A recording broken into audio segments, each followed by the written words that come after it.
안녕하세요. 서류 검토 실무 세 번째 시간입니다. 지난 시간에 제가 다음 시간에는 김용인이라는 근로자의 예제를 가지고 실제 서류 검토를 하는 방법을 알려드리겠다고 했었는데 좀 계획을 바꿔서 실제 매니저 실무평가 페스티벌에서 했었던 예제 최정만이라는 근로자의 예제를 토대로 서류 검토를 하는 방법, 또 그 최정만이 제출한 증빙을 토대로 신고서 및 영수증이 작성되는 방법에 대해서 설명을 해드리도록 하겠습니다. 먼저 제가 나눠드린 폴더에는 최정만에 대한 문제, 그다음에 증빙, 전체 증빙 일체가 들어있고요. 그다음에 신고서, 영수증까지 제가 작성을 해서 넣어놨어요. 그래서 여러분들이 이 부분을 출력을 해서 강의를 들으시고 난 이후에도 실제 신고서 및 영수증을 작성하는 방법을 같이 스터디를 해보시기 바랍니다. 지금 문제를 보시면은 최정만이라는 근로자에 대한 간략한 가족, 부양가족에 대한 설명, 네, 급여에 대한 명세, 이분이 신청한 소득공제 및 세액공제 기초 자료의 내역을 볼 수가 있습니다. 예, 세대주인 최정만 씨는 AT 상사에 근무를 하고 있고요. 배우자와 자녀 3명과 함께 살고 있습니다. 배우자는 지금 근로소득자인데요. 지금 가족관계 보시면 이 박진이라는 배우자는 총급여가 400만 원이라는 것을 보실 수가 있는데 작년까지는 총급여가 500만 원이라도 근로소득 금액이 100만 원이었기 때문에 부양가족을 신청할 수 있었지만 올해부터는 총급여가 333만 원 이상이 되면 소득 금액이 100만 원이 넘기 때문에 소득요건을 만족하지 못해요. 그래서 지금 이 배우자 같은 경우는 부양가족으로는 올릴 수 있지만 이 배우자가 사용한 의료비에 대해서는 소득공제 신청을 할 수 있지만 이 배우자는 지금 기본공제 신청은 어려운 상태고요. 그다음에 최하나, 최두용, 최세빈이라는 자녀가 세 분이 있으신데 지금 최하나 같은 경우는 나이가 21살이세요. 그래서 원래는 나이 요건을 만족하지 못하지만 지금 대학생임에도 불구하고 장애인이라는 것을 알 수가 있습니다. 그리고 지금 밑에 보시면 최정환 씨의 월 급여 내역, 상여 내역 등을 기재하고 있습니다. 네, 또 보시면 지금 1년 동안 1월부터 12월까지 실제 간이세액표에 의해서 원천 징수했던 소득세 및 지방소득세 액수가 나오는데 이 부분은 이 사람이 연말정산을 토대로 제대로 된 1년 동안의 세금을 계산해서 결정세액이 나오게 되면 1년 동안 원천 징수했던 세액을 기납부 세액으로 차감해서 마이너스가 나오게 된다면 연말정산 때 환급을 받을 것이고 플러스가 나오게 된다면 추가 징수해야 될 부분이 생기겠죠. 여러분들이 이 부분도 나중에 영수증에서 어떻게 기재가 되는지 확인하실 수가 있고요. 그 다음에 소득공제 기초자료라고 해서 지금 최정만 씨가 보험료, 의료비, 교육비, 기부금 등 자기가 1년 동안 자기와 그 부양가족이 지출했던 소득공제 받을 수 있는 내역을 증빙서류로 제출을 했는데 사실 근로자가 제출한 서류는 모두 공제 받을 수 있는 부분은 아니고요. 여러분들이 직접 서류 검토를 하시면서 공제 요건이 만족해서 이 부분은 실제로 공제를 받을 수 있는지 아니면 이 부분은 근로자가 증빙서류를 제출했지만 공제 요건을 만족하지 못해서 이 부분은 서류에서 공제 신청을 제외해야 되는 부분인지를 사실 여러분들이 연말정산 실무체험 과정에 나아가시게 되면 매일매일 서류 검토하는 부분이 바로 그 부분이세요.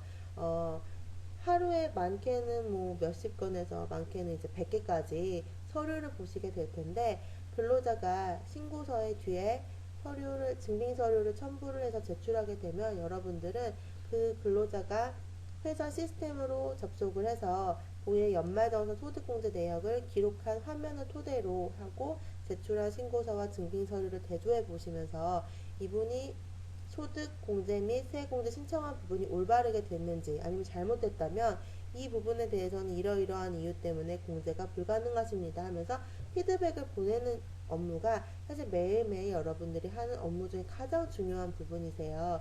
그래서 신고서 및 그 서류를 어떻게 해석하고 제대로 반영됐는지를 확인하는 부분이 가장 중요한 부분이기 때문에 지금 이 온라인 강의뿐만이 아니라 이제 24일부터 진행되는 오프라인 강의에서도 그 연습을 계속 하게 될 것이고요.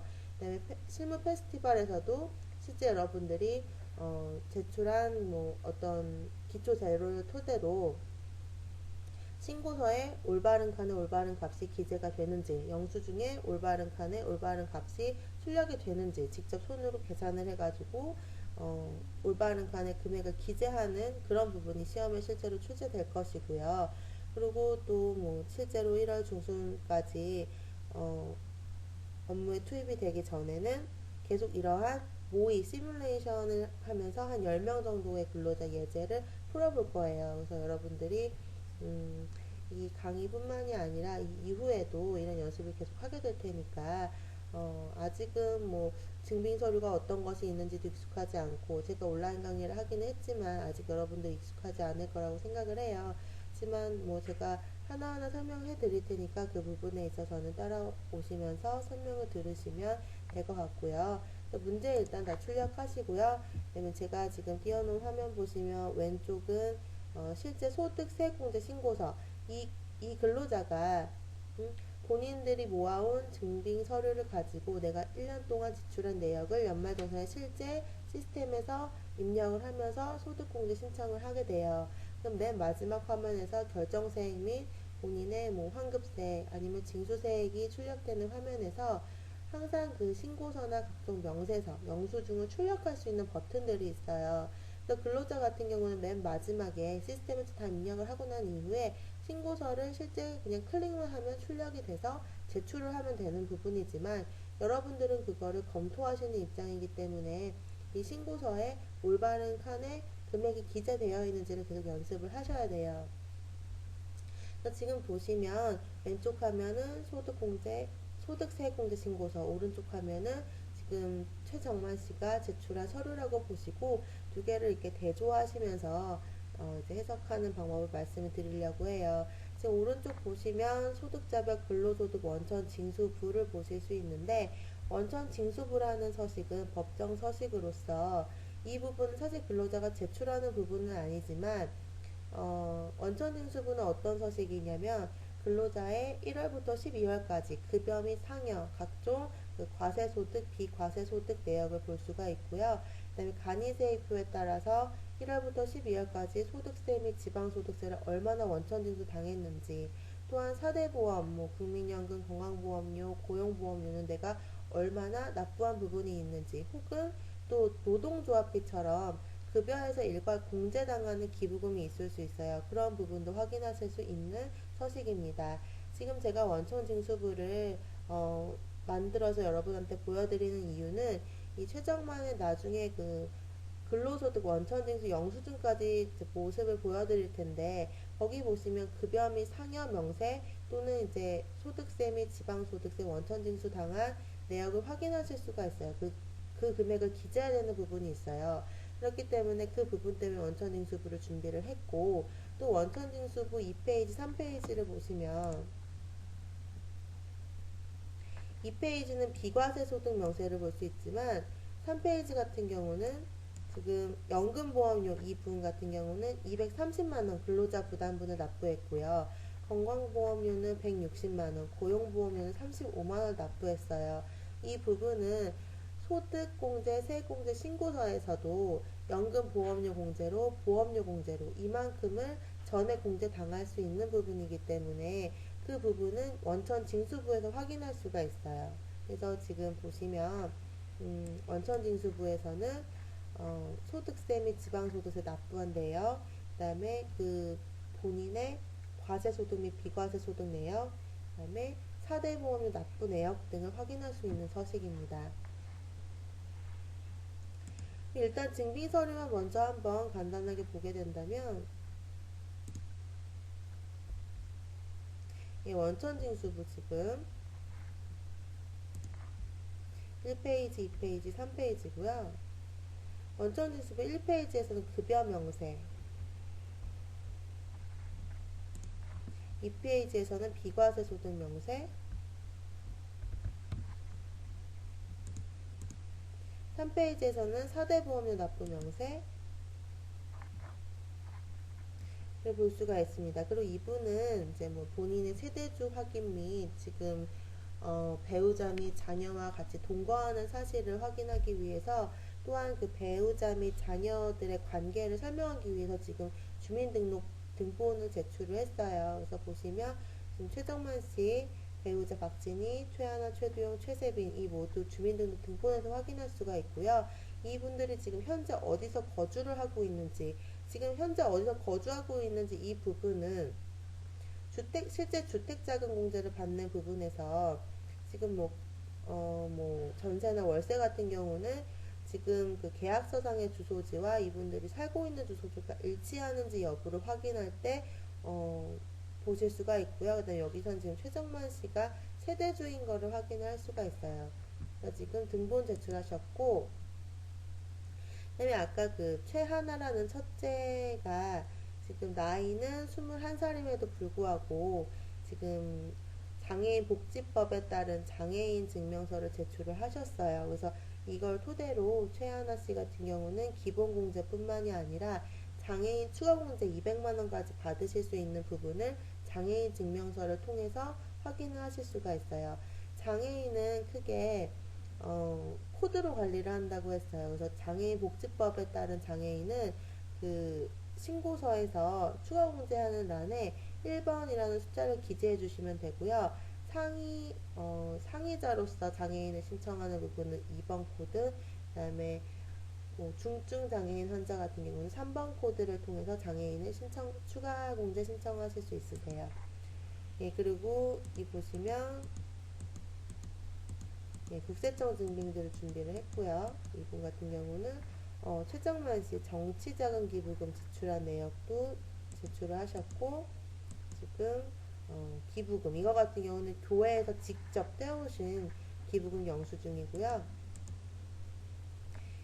종교 기부금 같은 경우에는 주무관청에 등록한 그 기부금 단체가 좀 믿을 수 있는 기부금 단체인지를 확인하기 위한 어떻게 보면 요식행위이기도 하지만 고유번호증이라든지 소속증명서 등을 같이 첨부를 해서 받고 있어요. 근데 사실 교회에서 이 부분을 다 알기 때문에 영수증을 발급해 줄 때 고유번호증 등을 항상 첨부해서 주는 부분이기 때문에 여러분들은 그냥 그 부분이 빠지지 않았는지만 확인해 주시면 되고, 혹시나 종교 기부금이어도 이 부분이 국세청 증빙에서 확인할 수 있는 부분이라면 고유번호증을 또 추가 요청하실 필요는 없으세요. 국세청 그 간소화 자료에 제출을 하는 그런 뭐 기부금 단체라면 충분히 국세청이 관리를 하고 있는 단체라고 볼 수 있기 때문에 그 부분에 대해서는 고유번호증 제출까지 요할 필요는 없으시고요. 예, 퇴직연금, 연금저축, 개인연금저축 이 부분도 거의 대부분 국세청 자료를 제출을 해주셨어요.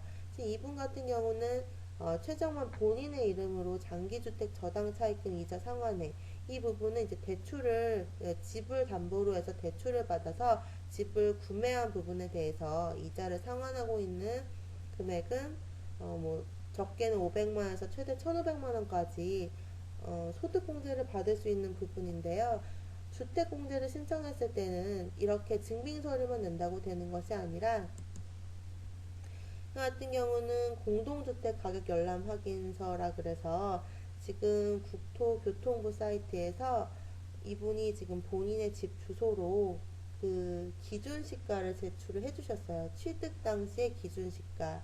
그래서 이 부분도 공동주택 가격 열람 확인서를 통해서 확인을 하셔야 되는 부분이고, 이 부분은 지금 등기부 등본도 제출을 해주셨어요. 그래서 같이 요건을 따질 때 봐야 한다는 점 명심해 주시고, 그다음에 신용카드 명세서도 예, 국세청 자료를 제출해 주셨는데, 올해 같은 경우는 신용카드 명세서가 좀 추가 공제 받는 부분 때문에 이게 복잡해졌어요. 2014년도 귀속 서류임에도 불구하고 2013년도 사용액계까지만 이게 기재되는 모습을 볼 수 있는데요. 예, 이 부분도 이제 나중에 계산을 한번 해보면서 연습을 하도록 하겠습니다.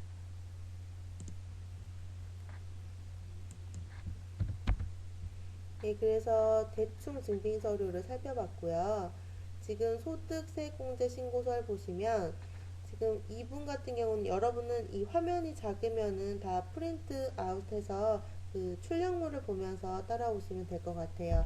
이 최정만 씨는 지금 박진희, 최하나, 최두용, 최세빈 모든 가족을 부양가족으로 신청을 하셨는데 이름 앞에 보시면 숫자 있죠. 관계코드. 박진희는 3번이니까 배우자다. 최하나, 최두용, 최세빈은 직계 비속, 자녀 및 입양자 4번 코드를 사용하고 있고요. 모두 내국인이죠. 그리고 아까 박진희 씨 같은 경우는 소득이 있다고 했기 때문에 이 기본공제는 신청을 하지 않았어요. 여기 지금 기본공제를 신청했다는 뜻은 이 이름 옆에 동그라미 표시를 통해서 이 사람들은 지금 4명을 신청했는데 1명에 인당 150만원까지 소득공제 받을 수 있는 부분이고, 그 다음에 특정 나이가 70세가 넘는다면 경로 우대를 받을 수 있는데, 지금 최정만 씨 가족 같은 경우는 그 부분에 해당 사항이 없으시고요. 아까 최하나 씨 같은 경우에는 장애인 기본법에 따른 장애인이셨죠. 그래서 장애인 신청을 하셨기 때문에 이 1번이라고 기재를 해서 장애인 기본법, 장애인 복지법에 따른 장애인임을 확인하실 수가 있어요. 그래서 이 부분에 대해서는 추가 200만원까지 소득공제가 더 가능하시고요. 그 다음에 여기 지금 소득세공제 신고서 1페이지에서는 또 간단하게 그냥 보험료, 건강보험료 또는 보장성 보험료, 의료비, 교육비, 신용카드, 기부금 등 신청한 내역을 증빙에 구분을 해서 국세청 증빙이냐 아니면 국세청 외 기타 증빙이냐를 통해서 지금 두 줄로 기재가 되어 있는 걸 볼 수 있으신데요. 증빙이랑 상호 매칭하시면서 보시면 돼요. 예를 하나 들어볼게요. 지금 최정만 씨 같은 경우는 본인이 지금 신청한 부분은 최정만 씨 이렇게 옆으로 쭉 한 줄 다 이 부분이 최정만 씨에 대한 지출 내역이고요. 박진희 씨에 대한 내용은 쭉 보시면은 아까 박진희 씨는 소득이 있으셨다고 했기 때문에 지금 다른 부분은 신청하지 않았고 의료비는 나이 요건, 소득 요건이 필요 없잖아요. 그래서 소득이 있으심에도 불구하고 의료비는 지금 공제 신청을 했어요. 최하나, 최두용, 최세비는 기본공제 대상자이기 때문에 웬만한 부분은 다 신청할 수 있는 부분이고요. 그래서 하나 예를 들어보면 이 지금 최정만 씨 같은 경우는 건강보험료, 고용보험료 지출액이 합하면 195만원임을 볼 수 있어요. 그래서 195만원 이 부분은 사실 4대 보험료 납부한 부분은 따로 증빙 필요 없이 내부적으로 관리하는 금액으로서 바로 프로그램에서 끌고 와서 이 소득공제, 세액공제 신고서에 반영이 되는데요. 이분 같은 경우는 그래서 국세청 증빙이 아니라 그 외에 기타 증빙으로서 보험료의 건강 고용보험료가 195만원이 지금 신청되신 거를 볼 수 있어요. 확인하실 수가 있어요. 그리고 보시면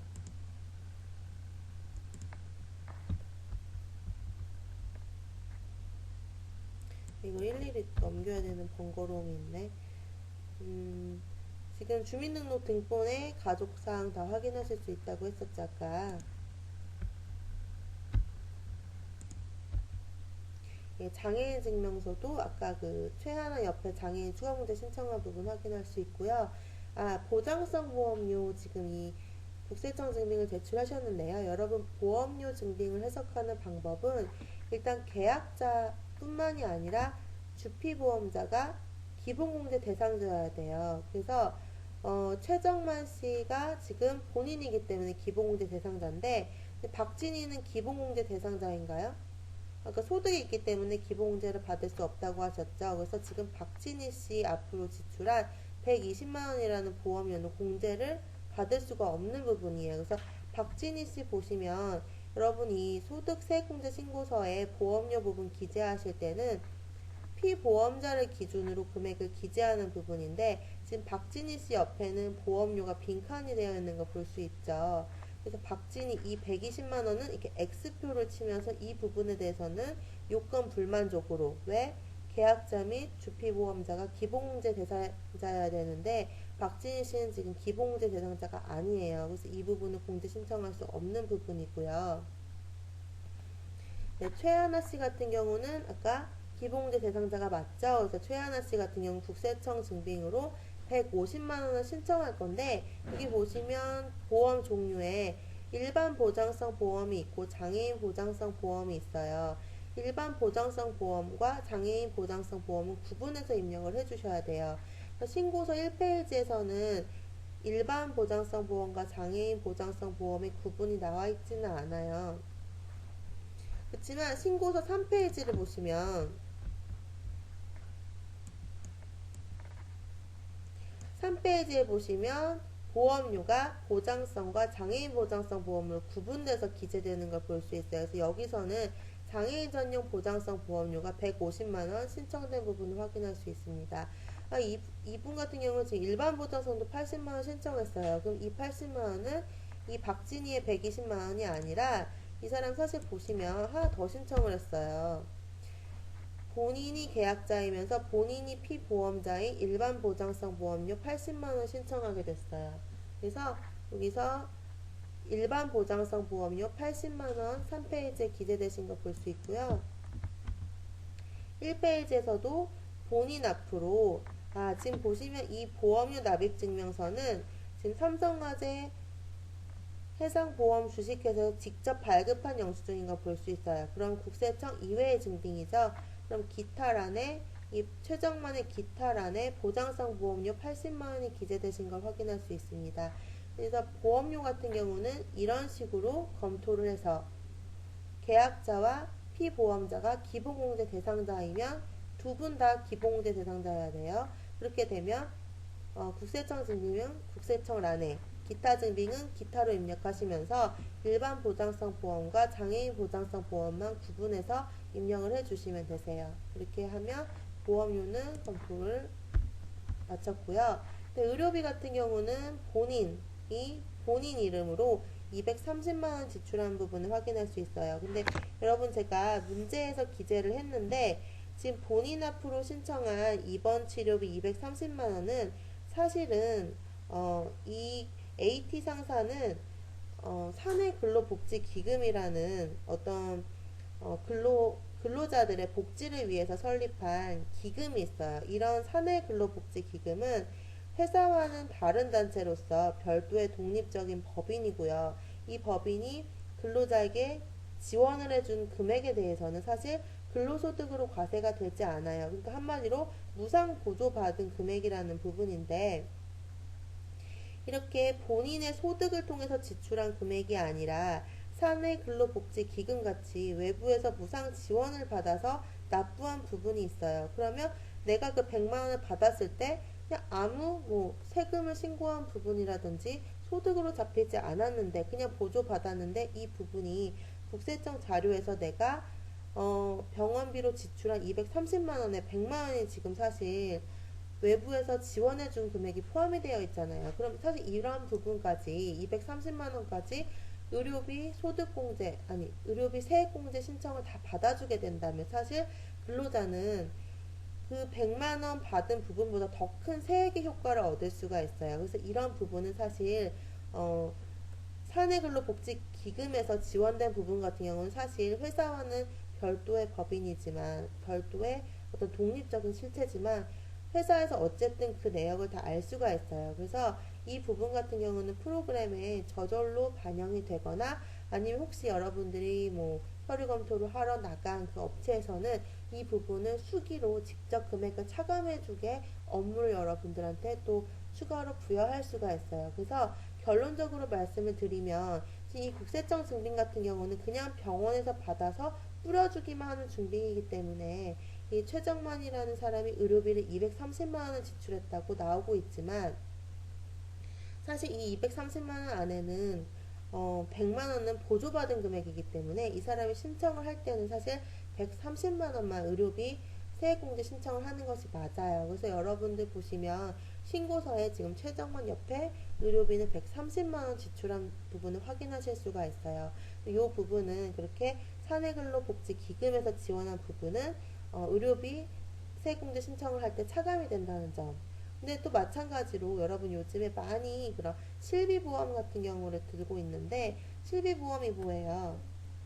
일단은 내가 실비보험을 들으면 내가 병원비를 먼저 지출을 하고 나서 나중에 보험회사에 그 일정 부분 청구를 하게 되면 보조받는 금액을 말하죠.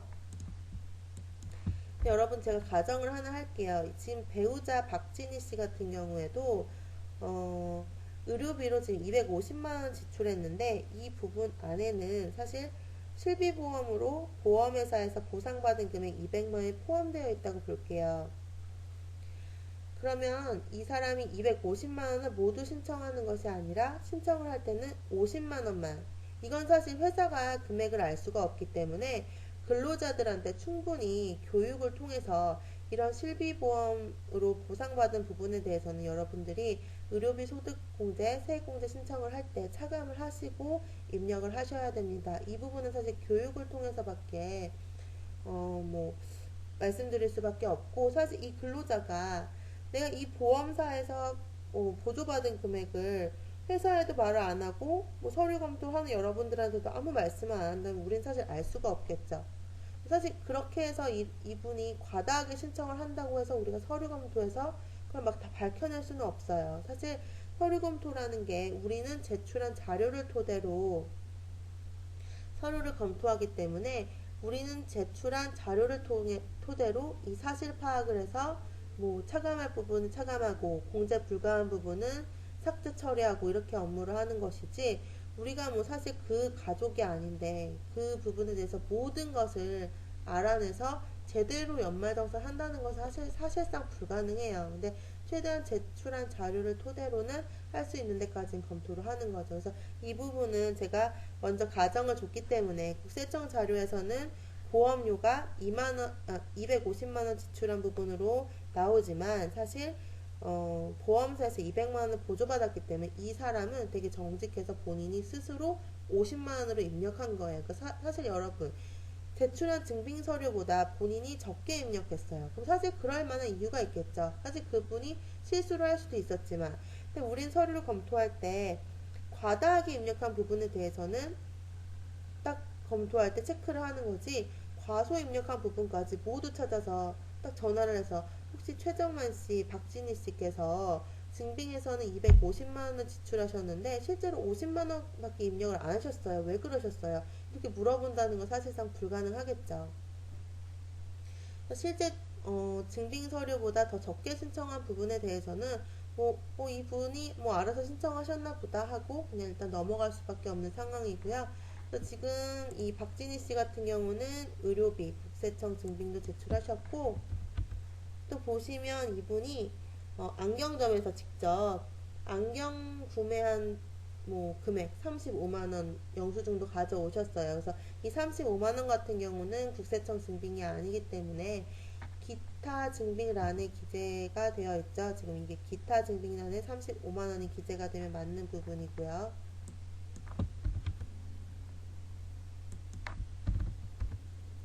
네, 그리고 최두용이라는 자녀가 지금 의료비를 이 사람 같은 경우는 또 안경 구입비 55만 원을 이제 증빙을 가져왔는데, 사실 안경 구입비는 50만 원이라는 자체 한도를 가지고 있죠. 그래서 이 부분은 신고서는 사실 신청한 금액을 기재하는 서류이기 때문에 55만 원을 입력할 수도 있지만, 또 어떤 회사는 때에 따라서 우리는 지금 안경 구입비라든지 교복 구입비 같은 경우는 50만 원이 자동적으로 한도가 걸러지지 못하고 있습니다. 그래서 여러분들이 서류 검토하실 때 직접 이 금액을 50만 원으로 조정하시는 업무를 하게 될 수도 있어요. 그러니까 사실 여러분들이 어느 업체를 나가느냐에 따라서 그 업체의 전산 환경에 따라서 업무가 조금 많이 달라질 수 있어요. 이런 부분까지 내가 막 손으로 55만 원이라고 입력된 부분을 50만 원으로 바꿔줘야 되는 부분이 있을 수 있고요. 근데 뭐 저희 회사에서 이제 공급하는 예타 프로그램을 사용하는 업체 같은 경우는 이런 부분은 다 자동적으로 검토가 되기 때문에 여러분들이 확인할 사항은 아니고요. 근데 이런 부분을 그럼 내가 어디까지 봐야 되느냐, 이런 거는 사실 업체 들어가기 전에 업무 협의서를 작성을 해요. 그러니까 저희 회사에 이제 계약 담당하시는 뭐 크리스탈 매니저님이라든지 직접 업체 담당자분과 조율을 하는 과정에서 지금 여기 시스템은 어디까지 반영이 됐습니다, 이런 부분을 확인을 요청합니다 하는 업무의 일종의 협의를 하게 됐는데, 그 협의서에서 다 기재되는 내용이기 때문에 여러분들이 어디까지 해야 되는지는 사실 업체 들어가기 전에 저희가 다 설명을 해드릴 거예요. 그래서 지금 최두용이라는 그 자녀의 안경 구입비 영수증까지 보실 수 있고요. 네, 그 다음에 최하나의 교육비, 지금 최하나 대학교 교육비 800만원 입력한 부분 볼 수 있어요. 그래서 지금 신고서에서도 교육비 800만원 보실 수가 있고요. 네, 최두용 그 두 번째 자녀도 고등학교 등록금 영수증 가져왔습니다. 예, 최도용은 교복 구입비 55만원 지금 지출을 했는데 이 부분도 55만원 자동적으로 시스템에서 50만원 한도를 걸러주는 부분이라면 55만원을 입력할 수도 있지만 아니면 실제 50만원까지만 입력해야 되는 부분도 있을 수 있어요. 그래서 이 부분은 교복이기 때문에 50만원 한도를 생각해 주시고요. 그 다음에 지금 최두용은 지금 고등학생인데 학원비 영수증을 가져왔어요. 이건 지금 국세청 증빙이 아니죠. 최고 수학학원에 120만원 납부한 학원비 영수증을 가져왔는데 이 부분은 초등학교, 중학교, 고등학교 같은 경우는 학원비는 공제가 되지 않아요. 그렇기 때문에 이 부분은 공제 신청하면 안 되는 부분이고 지금 최도용 학생은 이 부분 신청을 하지 않았어요. 그러니까 제대로 한 거죠. 증빙은 학원비 영수증을 제출을 했지만 아까 국세청 증빙의 고등학교 수업료와 교복만 신청을 했어요. 그래서 그 부분 확인할 수 있고요.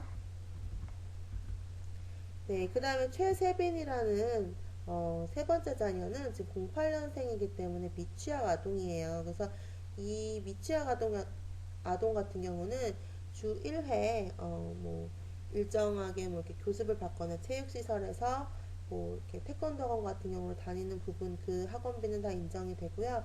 120만 원 신청한 부분 볼 수 있어요. 이거는 국세청 영수증이 아니기 때문에 지금 기타란에 120만 원이 기재된 거로 확인할 수가 있죠. 네, 직업훈련비 최정만 본인은 직업훈련비가 교육비로 공제 신청 가능한데 여러분들 그 문제 보시면 제가 단서를 다른 부분이 있어요. 이 그 직업훈련비는 사실 회사에서 전액 비과세로서 지원해준 부분이에요. 그래서 여러분 이 최정만이 페이롤 아카데미에 200만 원을 이제 직업훈련비로서 교육비를 지출을 할 때 사실 이 200만 원은 본인의 소득에서 납부한 부분이 아니고 회사가 보조해준 어떤 소득으로서 근데 비과세 소득이었기 때문에 세금을 낸 부분도 없어요. 그래서 사실 이런 직업훈련비는 이 분이 신청을 하면 안 돼요. 근데 이런 부분도 회사가 뭐 정보를 가지고 있어서 여러분들한테 제공을 한다면 이런 부분 신청한 부분이 있다면 이런 직업훈련비 회사에서 지원한 근로자의 리스트를 주면서 혹시 이분들의 교육비가 이분들이 또 소득공제 신청을 했는지를 확인을 해서 만약에 신청을 했다면 이 부분은 이제 제외를 하거나 삭제 처리를 하는 이렇게 부분을 확인해 주세요라고 요청을 하시면 여러분들이 확인을 해 주시면 되세요.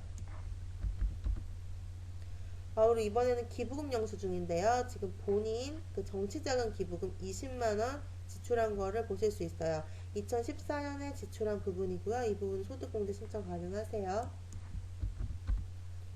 근데 박진희 배우자도 동일하게 20만원을 정치자금 기부금으로 지출한 영수증을 가져왔는데 정치자금 기부금 같은 경우는 지금 본인밖에 공제가 안 되는 부분입니다. 그래서 이 배우자의 20만원은 신청을 하실 수 없고 또 이 사실 박진희 씨는 소득이 있어요. 기부금 같은 경우는 나이 요건과 소득 요건을 모두 만족했을 때만 그 부양가족의 기부금 지출에 대해서 신청을 할 수가 있어요. 그래서 박진희 씨는 사실 이제 뒤에 보시면 또 그 교회에 지출한 기부금 영수증을 가져왔는데 그 부분은 사실 기부금 세액공제 신청을 하면 안 되는 부분이에요. 그래서 그 부분을 확인하실 수가 있습니다.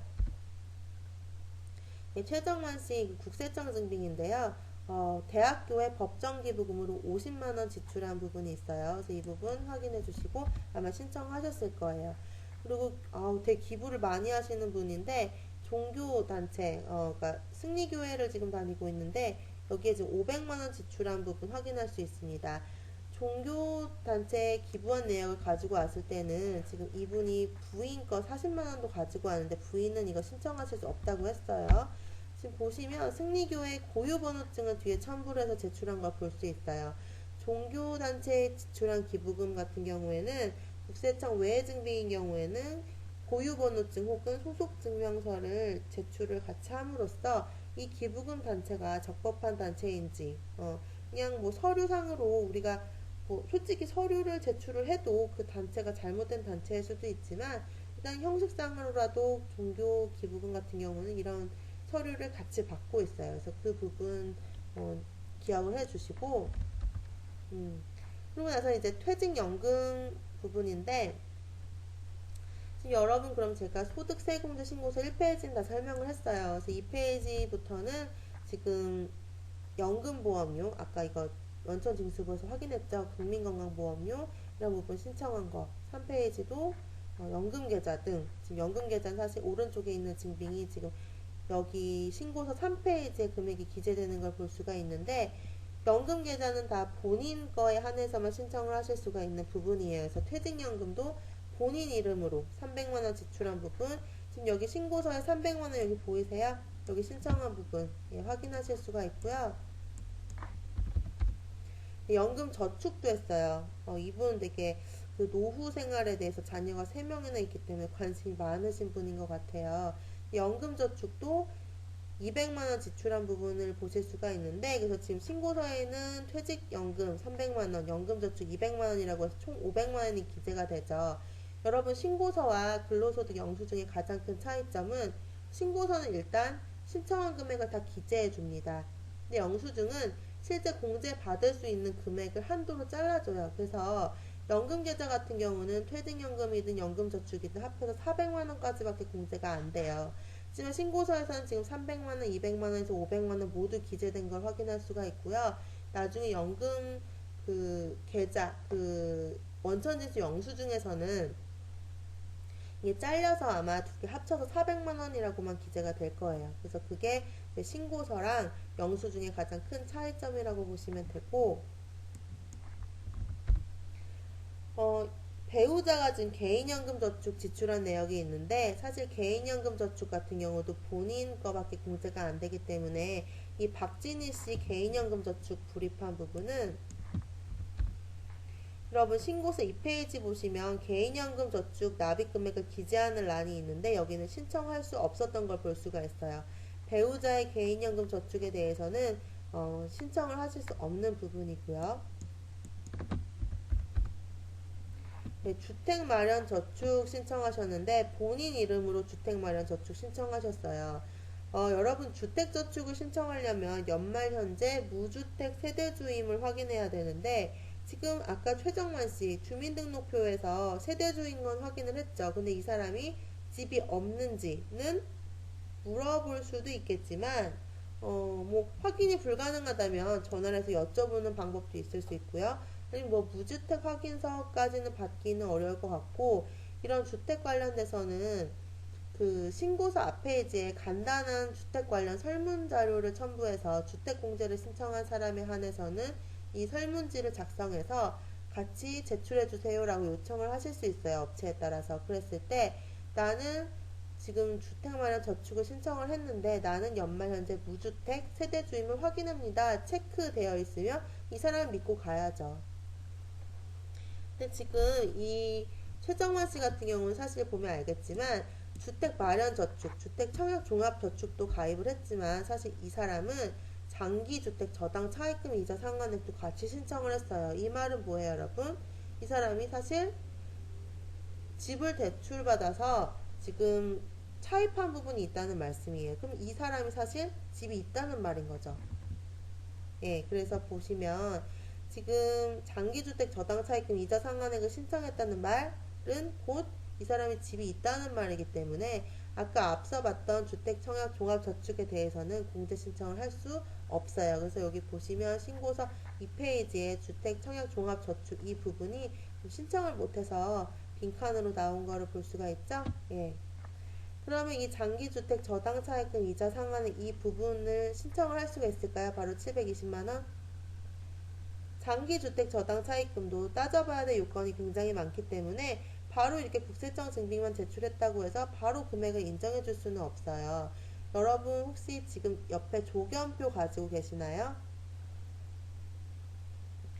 여러분들 옆에 책이 있으시다면 조견표를 보시거나 아니면 교재를 갖고 계시다면 260쪽에 한번 표를 보세요. 거기 보시면 장기주택 저당 차입금의 차입시기별 적용 방법 요약표가 있는데, 여기 보면 언제 차입했는지에 따라서 검토해야 되는 요건을 간략하게 요약해놨어요. 그래서 이 사람 같은 경우는 지금 국세청 증빙에 주택 취득일, 저당권 설정일 2012년 3월로 볼 수가 있죠. 확인할 수가 있죠. 그러면 이 요건을 검토하는 표에서 2012년 1월 1일 이후 차입분에서 그 줄에 있는 건 모조리 검토를 해야 돼요. 그래서 이 요건을 모두 만족했을 때만 이 720만원에 대해서 이 사람이 신청을 할 수가 있어요. 하나하나 따져볼게요. 여러분, 1주택, 국민주택 규모, 취득 당시 기준시가가 3억원 이하, 상환기간이 15년 이상인 어떤 그 대출일 것, 그 다음에 차입일 요건, 등기일로부터 3개월 이내에 차입하였을 것, 채무자 요건, 채무자와 주택 소유자가 동일할 것, 그랬을 때는 최대 150만원까지, 500만원 또는 150만원까지 공제가 받을 수가 있어요. 뒤에 보시면 이분은 더 자료를 제출을 하셨어요. 그래서 볼게요. 일단은 2012년에 차입한 부분이기 때문에 취득 당시 이 사람은 2012년 3월에 취득을 했어요. 그러면 그 취득일로부터 제일 가까운 날에 공시한 그 집의 기준시가를 확인을 해야 돼요. 그래서 국토교통부 사이트에 들어가서 주소를 정확하게 입력을 하게 되면 2012년 1월 1일 기준으로 지금 이 집은 2억 2,400만원인 걸 확인을 할 수가 있어요. 그러면 3억원 이하이죠.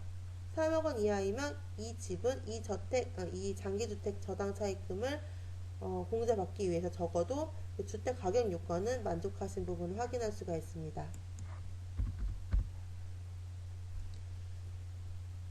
그리고 보면 이제 이게 바로 등기부 등본이라는 건데요. 등기부 등본은 크게 표제부, 갑구, 을구 이렇게 세 부분으로 구분이 되어 있고요. 표제부에서는 이 집의 면적 아니면 이 집이 어떤 구조, 철근 콘크리트 구조인지 뭔지 그 표제부에서는 그 건물의 어떤 건물의 그 스펙에 대해서 알 수가 있는 부분이고요. 갑구는 소유권에 대한 사항, 을구는 소유권 이외의 권리에 대한 사항인데요. 여기 보시면 59.98제곱미터예요. 여러분 국민주택 규모가 몇이죠? 85제곱미터죠. 그럼 여기서 지금 등기부 등본에서 확인할 수 있는 사항 중에 하나가 지금 이 집은 국민주택 규모 이하라는 걸 확인할 수가 있어요. 그래서 주택 규모 요건도 만족을 했군요. 그 다음에 상환기간 요건 같은 경우는 아까 국세청 증빙에서 여기 상환기간 15년 확인 가능하세요? 15년 이상이면 이것도 만족한 거예요. 15년 이상이기 때문에 15년보다 더 큰 숫자가 써있기만 하면은 가능한 거죠. 그 다음에 차입일 요건, 등기일로부터 3개월 이내에 차입했는지는 이거는 등기부 등본을 통해서 볼 수가 있는데요. 등기부 등본 보시면 여러분들 접수 날짜를 확인해야 돼요. 접수 날짜가 등기 날짜예요. 등기 원인일을 보는 것이 아니라 접수 날짜를 확인할 텐데 갑구의 최정만이 집을 소유한 날짜가 2012년 3월 15일, 을구의 최정만이 저당권을 설정한 날짜, 채무자 최정만이 저당권을 설정한 날짜가 2012년 3월 15일, 사실 같은 날이에요. 그렇기 때문에 당연히 3개월 이내인 걸 볼 수가 있고, 또 아까 봤지만 집의 소유자와 채무자가 동일한 사람인 것도 확인 가능했죠? 그리고 이 사람이 사실 이 주택 말고 또 다른 주택이 있을 수도 있겠지만 그 부분은 우리가 어떻게 확인할 수가 없어요. 그렇기 때문에 그 부분은 앞서도 말했지만 설문지 같은 걸 통해서 확인하는 방법 아니면 전화로 물어보는 방법 등이 있을 수 있는데 대부분 이런 그 저당 차익금 관련돼서 신청할 때는 사실 2주택을 이상을 가지고 있으신 분들은 그 부분을 알아요. 사실 이 부분은 주택자금 공제를 신청하면 안 되겠구나 알기 때문에 이렇게 제출을 하셨다면 그 1주택까지 막 전화해가지고 정말 1주택을 가지고 있으신 게 맞으신가요? 라고 확인을 하기는 어렵다고 이제 생각이 들어요. 그래서 이 정도면 지금 장기주택 저당 차익금 요건을 모두 만족한 부분이기 때문에 이 사람 같은 경우는 지금 2012년 이후에 차입을 했죠. 2012년 이후에 차입을 했고 그 다음에 고정금리 비거치식 상환 대출을 70% 이상을 대출을 하게 되면 한도가 좀 커지는데 사실 이 사람은 아까도 봤겠지만 고정금리 차입금 비거치식 차입금이 없어요. 그냥 일반 차입금이에요. 그래서 여기에 기타에 720만원이 기재되어 있는 것을 볼 수가 있습니다.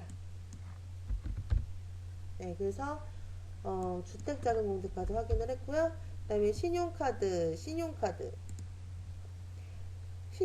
등 금액은 소득세공제신고서 1페이지에서도 확인할 수 있고요. 그거는 사람을 기준으로 다 구분이 가능하고 2페이지에서는 총액을 기준으로 입력하는 건데 사실 신용카드 관련된 증빙은 거의 국세청 증빙일 확률이 커요. 그래서 이 부분은 아주 간단하게 넘어갈 건데 최정만 씨 같은 경우는 지금 신용카드 사용액을 1,500만원 지출을 했고요. 근데 이 상반기, 하반기 나눠져 있는 부분은 이제 올해 연중에 개정된 그 하반기에 체크카드 등 사용액이 작년 대비보다 더 추가적으로 많이 지출한 부분에 대해서 좀 40%까지 추가 공제해주는 부분이 있어서 지금 올해 이렇게 증빙이 개정이 됐어요. 근데 이 부분은 지금 설명하기에는 조금 벅찬 부분이 있다고 생각하기 때문에 저는 일단 여기에 있는 금액이 신고서에 출력되는 부분만 확인을 해줄게요. 그래서 신고서 1페이지 기준으로 본다면 지금 최정만 본인이 일반 신용카드 사용액이 1,500만원 여기 보이세요? 최정만 본인의 일반 신용카드 사용액이 1,500만원인 걸 확인하실 수 있고요. 박진희 씨 배우자 이거 신용카드 공제 신청할 수 있습니까? 박진희 씨는 지금 소득이 있으세요. 그래서 사실 배우자 증빙을 이쪽에 제출을 하긴 했지만 사실 이런 증빙은 공제 신청할 수 없는 부분이세요. 그래서 지금 박진희 씨는 여기 공제, 신용카드 등에는 다 빈칸으로 되어 있는 거 보이세요? 그러니까 이거는 지금 잘못된 서류를 제출했었어요. 이 부분은 막 금액을 입력했다면 여러분들이 딱 찾아내서 이 부분은 소득공제 신청하면 안 되는 부분이다 해서 금액을 삭제 처리하셨어야 돼요. 최하나 씨는 직불카드 사용금액 여기 보시면 직불카드 중에서도 일반 직불카드와 대중교통 혹은 전통시장으로 구분이 되는데 이 일반 직불카드가 순수하게 직불카드에 기재되는 금액이고 대중교통은 사실 대중교통은 신용카드에서도 나올 수 있고 직불카드에서도 나올 수 있고 현금영수증에서도 나올 수 있어요. 전통시장도 마찬가지예요. 그랬을 때 각각 증빙에 있는 금액을 합산을 해서 이제 신고서에 기재가 될 텐데 지금 이분 같은 경우는 대중교통 직불카드 사용액을 20만원을 지출했어요. 그럼 지금 최하나 씨는 대중교통 20만원 기재된 거 보이세요? 예, 대중교통 칸에 쓰일 것이고 지금 최두용 씨 같은 경우는 직불카드 100만원 사용한 금액 최두용 씨 직불카드 100만원 또 박진희 씨 현금영수증도 보시면 박진희 씨는 아까 아예 안 된다 그랬죠? 그래서 이거는 안 돼요. 잘못된 증빙이에요. 최하나 씨 같은 경우는 현금영수증에서 일반 현금영수증 사용액 20만원 지출해서 여기 최하나 씨의 직불카드 사용액에 20만원 있는 걸 보실 수가 있고요. 현금영수증에 20만원 있는 걸 볼 수가 있고요. 지금 최정만 씨는 직불카드 중에서도 대중교통으로 50만원 사용하셨어요. 그래서 최정만 대중교통 이용액 50만원 마지막으로 박진희 직불카드 박진희 안된다 그랬죠? 예, 그래서 이런 잘못 신청한 증빙 같은 경우는 그냥 쭉 그어버리고 여러분들이 이 부분은 소득공제 세액공제 신고서에 반영이 그냥 안되면 되는 거예요. 그래서 지금까지 지금 오른쪽에 증빙서류 근로자가 제출했다고 가정한 증빙서류를 토대로 소득세공제 신고서에 금액이 기재되는 걸 확인을 했고요. 그래서 소득세공제 신고서는 근로자가 그 프로그램에서 입력한 금액이 모두 기재가 되는 거예요. 그러니까 공제 요건만 만족해서 입력한 금액이면 모두 출력이 되고요. 그 다음에 우리가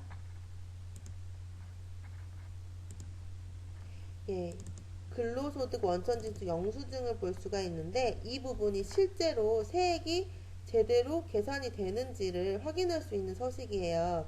그래서 보시면 근로소득 원천징수 1페이지에는 이 사람이 AT 상사에서 근무를 했는데 급여, 상여 해서 과세 1년 동안 받은 과세소득은 5,740만원 그 다음에 그 중에서 받았는데 비과세 처리된 부분은 320만원이라는 걸 확인할 수가 있고요.